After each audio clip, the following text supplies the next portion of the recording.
He is a doctor, a colonel in the Army Reserves, and a former Nevada state senator. Joe Heck thinks he's got the right ingredients to take over Dina Titus's congressional seat in District 3. That's the area covering Henderson, parts of North Las Vegas and Summerlin, and most of unincorporated Clark County. Do you live there? And if so, do you think Joe Heck has what it takes? He says he's going to stabilize businesses and say no to federal earmarks, but he also wants to enforce the borders when it comes to illegal immigration and crack down on hospitals that care for or employers that hire illegal immigrants. So what do you think? Do you have some questions about his stance on issues? Give us a call, 258-3552, 258-3552. We're taking your calls in this half hour for Dr. Joe Heck. To give us a call at 258-3552 or email us at knprtalk.org. Dr. Joe Heck, welcome back to KNPR. Good to have you back again. Thanks for having me. Let's say hypothetically, Dina Titus wins the primary, which she is certainly favored to do. In half a minute or so, why are you the best Republican to face off against her? Well, I think it comes down to looking at the issues that we face as a nation, as Nevadans, and looking at who has the experience, the real-world experience in dealing with those issues. And we talk about jobs in the economy. We can talk about health care. We can talk about national defense, foreign policy. And those are the issues that we're hearing. Certainly jobs in the economy is the number one issue on people's minds. I'm a small business owner. I know what it's like to make a payroll. I know what it's like to create jobs during these down times. I've had to dip into my reserves to be able to make sure I had people on the payroll, didn't lay anybody off, continued their benefits. Healthcare, we can probably spend hours talking about healthcare, but as a physician who's worked not just as a clinician, but as an educator and an administrator, and I've worked in public hospitals, private for-profit hospitals, and government hospitals, that I have a better understanding of what works and what doesn't work in our healthcare system. And as you mentioned in the intro, I'm still serving in the Army Reserves, going on 20 years. 3 tours of active duty, have had the honor of command, served at the strategic level, and I think I have a better understanding of the issues facing our nation when it comes to military and foreign policy. And so I take that background and that experience coupled with the issues we face and feel that I'm the person who brings the complete package to tackle those issues on behalf of Nevadans and Washington. Now, if you win the primary and Dina Titus wins her primary, why do you think you would win in a race against her in November? Well, for that very same reason. It's looking at what are the issues and who's the person that's best suited to tackle those issues and bring results back to Nevadans and Americans. And I think people are tired of having folks, career politicians, going to Washington, D.C., being out of touch with what's actually going on in the real world, the trials and tribulations that they're dealing with on an everyday basis. And whether you're a business person or a homeowner or somebody trying to get health care or a serving member of the military, you want somebody who understands your plight to represent you. And I think that's why we will be successful. In the questionnaire that we handed out to candidates a little while back, you listed 3 goals. They were in order to curb government spending, simplify the tax structure, and then provide stability that businesses can count on. And if we could, I'd like to go through each one of those and how you plan to do those. Starting with curbing government spending, what should the government cut? Well, I think you got to look at, what are the legitimate functions of government and where has government overreached in trying to take on more responsibilities than really should be the federal government's responsibility. Some of the provisions that you need to look at, and we've alluded to some of those already, earmark reform. And while earmarks are really generally a small portion, percentage-wise, of the overall budget, it's a very symbolic small portion because it shows that people aren't looking for pet projects and wasteful spending just to come back home and say, look what I've done for you so I can get reelected. I think a pay-go provision is very important, but not the pay-go provision that was recently passed that gives 2 options of either increasing revenue or finding an offset somewhere else. I think a pay-go provision must be if you're going to increase spending somewhere, you've got to offset it somewhere else and not have the opportunity to increase revenue. I look at it as almost as we've done in the military over and over again. It's called the bottom-up review. You've got to look at all programs. You've got to look at all agencies, and you got to figure out what's still serving its stated purpose, what is cost-effective, what's needed, what's not needed, and then start trimming back those things that, as the military has done in their bottom-up reviews, similar to like the BRAC Commission, what's no longer serving the people, and start looking at how we can curtail costs in that manner. Now, the tax structure. Are you saying ultimately no taxes or simply less taxes? No, it's a matter of looking at how do we implement a tax structure that's not so convoluted and complicated. The marginal tax rates that we see now that are set to go back up in 2011. The new taxes that were just placed in the health care bill that was recently passed. This is one of the major reasons why businesses right now are very reluctant to expand because they don't know what's coming down the pipeline. There's not a predictable, stable tax structure, not knowing when I'm going to get hit with the next tax, whether it's something that's going to be taxed at a cap and trade, or the increased Medicare tax, or the fines, taxes that are going to be assessed if you don't provide health care as an employer. I think you've got to look at the structure of capital gains tax. We don't tend to reward success. Why, as a business, would I want to grow and be successful, whether it's a business, a farm, a ranch, knowing that if I should die and leave it to my family, I'm going to be paying an estate tax on it, or if I'm successful and I want to sell it, I'm going to be paying a long-term capital gains tax on it. So I'm not in favor of the estate tax. I'm not in favor of high long-term capital gains tax. I think we want to set an environment that rewards success and lets the people that are successful keep more of their own money, because they're only going to reinvest it into their business and create more jobs. Now, early on in the administration of George W. Bush, there were tax rollbacks, which are set, as you noted, set to expire over the next year. Would you favor making those tax cuts permanent? I would, without a doubt. I think especially in this current economic environment, the last thing we need to do is start increasing taxes on people that are already hurting and on businesses that are already struggling to stay in business. And so I think it's critically important that there is a low, stable, predictable tax rate for both individuals and businesses. Are you thinking flat tax or something like it? You know, I am a proponent of the flat tax. I do like the idea of a flat tax that everyone pays. Perhaps one or two specific type exemptions, and you can look at how much money would the government save if you could downsize the IRS in and of itself by having a much simpler tax structure and tax collection method. And so I think it's something that deserves to have a full, open, transparent discussion to see if it's a better alternative to the tiered marginal tax rates that we have now. Well, this is a question we asked of a couple of candidates for Senate yesterday. USA Today did an analysis a couple of weeks back about the tax percentages, the percentage of our incomes as Americans that we're paying in taxes. And they concluded that overall it's at its lowest rate in half a century or so. How does that jibe with the notion that we are all overtaxed and that the tax burden is just on the brink of becoming unbearable when those tax percentages seem to be lower than they've been in such a long time? Well, I think it's not a matter of historical comparison. It's a matter of how much are people right now paying in tax out of their income, whether it's personal income or corporate income. What are they paying right now, and what's the impact of those taxes on them being able to survive as a business or as a family right now, not compared to what was being paid by businesses and families 20, 30, 40 years ago. And right now, families are hurting, businesses are hurting, and this is not the time to increase taxes, which is exactly what's going to happen in 2011. Now, at the same time, if we were to get rid of tiers of taxation, as you have just spoken, would that not make the income tax rate less progressive?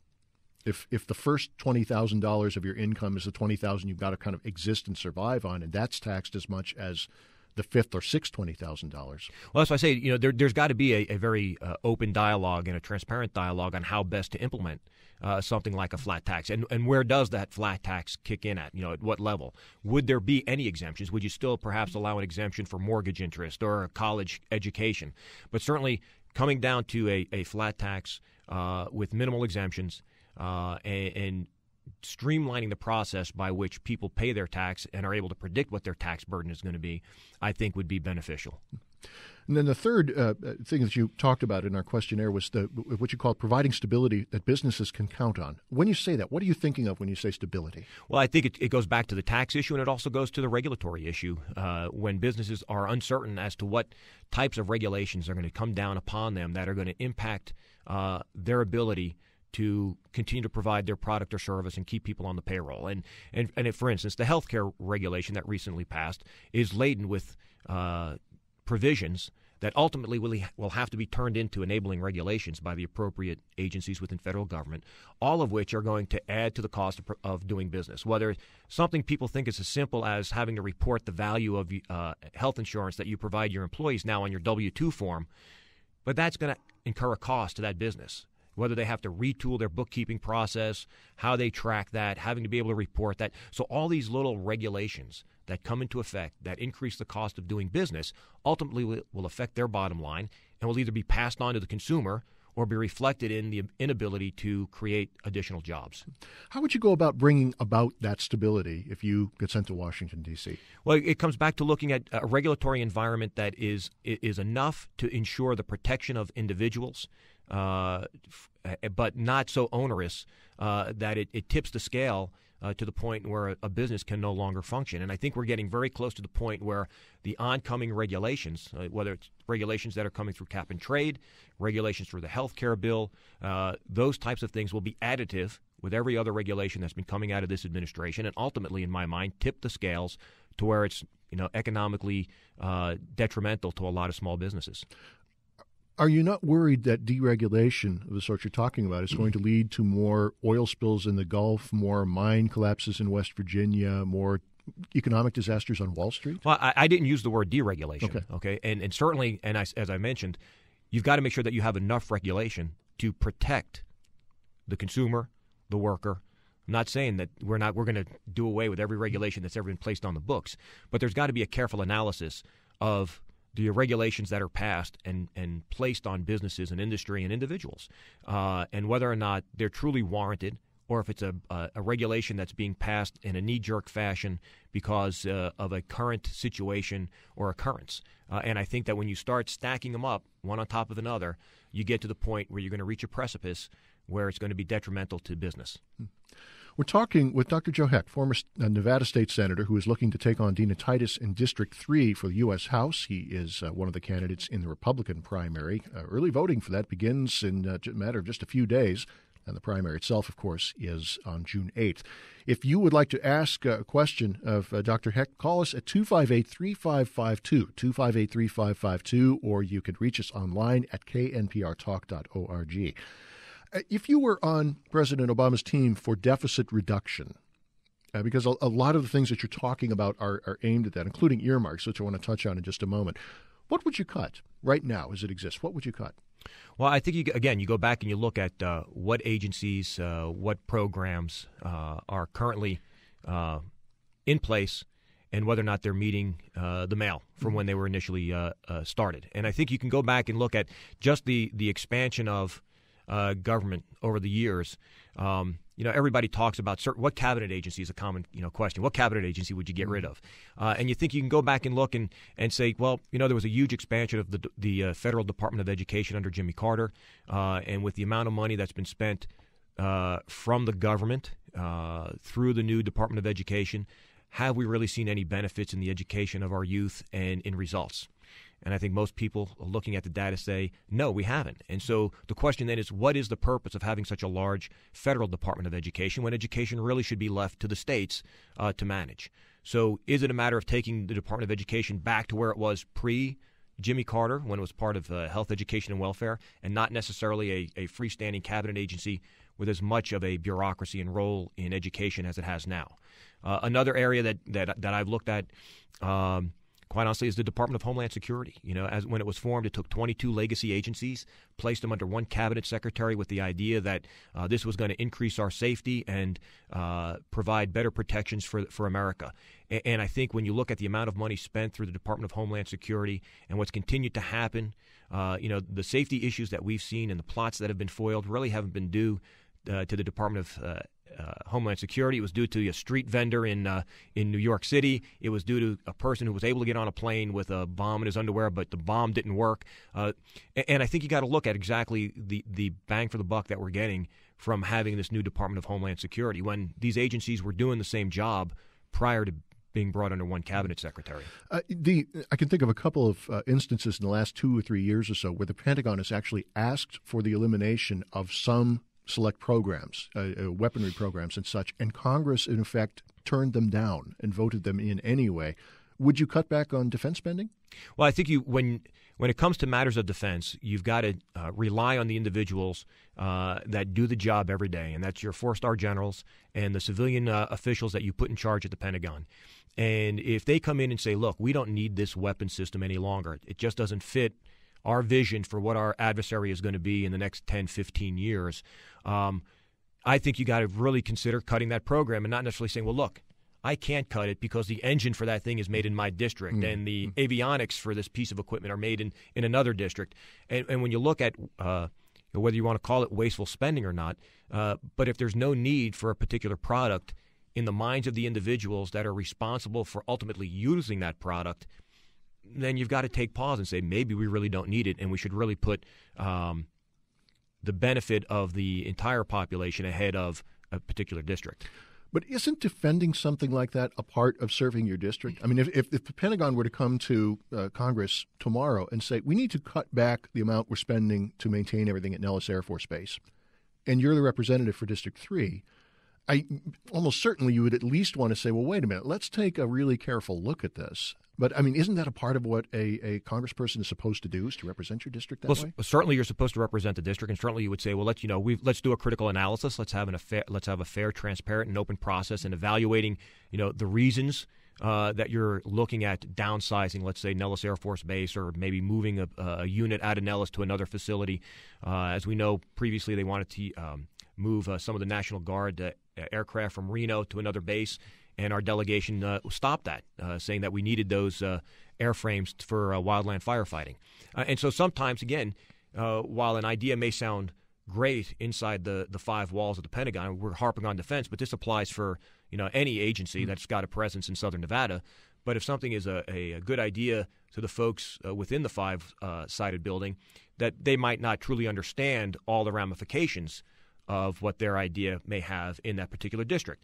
But after the open, transparent process, if it comes out to being, this is what we need to do, then it's what we need to do. We're talking with Dr. Joe Heck, former Nevada State Senator and contender for the Republican nomination for the representative seat in District 3, looking to take on Dina Titus in November. If you've got questions or comments for Dr. Heck, please call us at 258-3552. That's 258-3552. Or you can reach us online at knprtalk.org. We'll turn to Hernando in Henderson. Hernando, thank you for calling. You're on KNPR's State of Nevada. Good morning. Great program. Thank you. The comment and question that I have is on this political climate that we're living now. Everybody seems to jump into the wagon that it's legal to give employment to people that is illegal in the country, and it's pretty much along the lines of the political arena. What you, if I give my vote to you, what would you do in the community, especially in Henderson, in the Vegas community, to cut down on the employers that use these people illegally, pay less money to them, no benefits, but these people still do the job that everybody else will do with papers and benefits? Okay, thanks, Fernando, for calling. So the question that Hernando is posing to you, you've talked about cracking down on employers who hire illegal immigrants. How would you do that? Well, I think you've got to make E-Verify a mandatory program. And you'll hear businesses that say, well, it's too onerous and we can't do that. I'm a small business owner. I participate in E-Verify, and it's not that difficult of a program to use. We're not trying to make businesses into, fraudulent document examiners and try to determine whether or not a document is real. But if you're presented with a document, the least you can do is run it through the database to ensure that the person that has the document is entitled to work here legally in the United States. And if they don't comply with that, there has to be penalties, whether it's fines, whether it's the potential loss of a business license. There was a bill introduced in the state Senate, in the state legislature in 2007 that would have done that would have taken away business licenses for businesses that failed to do that. It ultimately got watered down to the point where, in order to do it, the business first would have had to be found guilty by the Department of Justice. So again, we're waiting for the federal government to come in and do something that they have failed to do for so long without taking action on our own. Hernando, thanks very much for your call. 258-3552 is our telephone number. Dr. Joe Heck, you've been quoted as saying you oppose birthright citizenship, where children of illegal immigrants become citizens by virtue of their birth. Why should those very children of illegal immigrants vote for you? Well, first, I didn't say I was opposed. I said we've got to have a discussion on the issue of birthright citizenship. But you're open on it at least? Well, the fact is, and I can say this being the grandson of somebody who became a citizen through birthright citizenship. My grandfather's family was on vacation here when he was born. And a week after he was born, they moved back to Italy. And ultimately, when he emigrated to the United States, he was able to because he had birthright citizenship. So it's not an issue that's foreign to me. But I think when you look at how that's being utilized, and we see it happening along the southern border, where individuals are coming across the border specifically to deliver their child to get birthright citizenship, and I think that poses a problem. for us here in the United States when that's the prime purpose of, it's not like you were here for another event or another particular occasion and happened to deliver a baby here. This is, willful coming across the border to deliver a child to gain citizenship. But how many times does that happen? I mean, how many children are born like that each year where somebody slips over the border maybe to Tucson or to Calexico or San Diego, gives birth, and then takes advantage of that? How often does that really happen? Well, I think if you look at every child that's here that has birthright citizenship, that's what's happened. I mean, they've come across the border, even if they had been here, perhaps illegally for a year working, and then had a child while here, that's still the same ultimate process. But it seems to me that the motivation is a little bit different there. It isn't a matter of saying we'll get in by kind of an asterisk in as U.S. citizens by virtue of having a child born in the U.S., as opposed to saying we want to come here to work or to come here to try to make some money, and a pregnancy, a birth happens as a part of that. Well, and I think but that's also extended. The same argument could be had for those that are, legally present, let's say on a legal work visa that is here, and then they happen to have a child while here. It's a question that has to be raised because of the amount of resources that are expended annually. Whether it's through education, whether it's through healthcare, whether it's through social services, on those children. And I think the discussion has to be had as part of the overall comprehensive immigration reform discussion. What are your thoughts on the immigration legislation that was signed into law by Governor Jan Brewer? I think it was unfortunate that Arizona had to take matters into its own hands, but it was a bold move on their part. They clearly stated we have a very specific situation going on in our state. We have law enforcement professionals being murdered on our border. We have ranchers being killed. We have animals being slaughtered. The federal government is not doing its job in enforcing the border and protecting the people of the United States that reside in Arizona. Therefore, we've got to take matters into our own hands. And so what they do, they basically just adopted the federal law and made it a state law so that the state could then enforce what the federal government has failed to do. Should something like that be implemented in Nevada? I think you got to look at the particular situations that we see in Nevada. Certainly, Arizona is while they say it's a border state, and we're not a border state, per capita, we have more illegal immigrants in Nevada than Arizona has, if you look at overall population and per capita numbers. You got to get into what is comprehensive immigration reform. You can't do piecemeal enforcement. We've got to have a program that's ultimately going to accomplish all the goals necessary for comprehensive immigration reform. So you got to secure the border, and that, to me, that's with surveillance, using technology. It's electronic surveillance, it's drone surveillance. You've got to find people as they're coming across the border and get them before they cross. And you need to do that by beefing up the Border Patrol. States that are border states certainly using their state National Guard under state status to be able to enforce the border. You've got to take away the incentives. We talked about jobs, perhaps birthright citizenship, chronic, long-term, ongoing medical care. So you got to look at some of the reasons that are bringing people over illegally. You got to enforce the laws that we have, the 287G program, the federal laws that are already on the books about bar to reentry or bar to making application if you've been here illegally. And then you've got to look and reform the legal immigration system. Somebody who comes here legally and becomes a legal resident alien or becomes a citizen shouldn't have to wait 10 years to bring a nuclear family member over, their spouse over.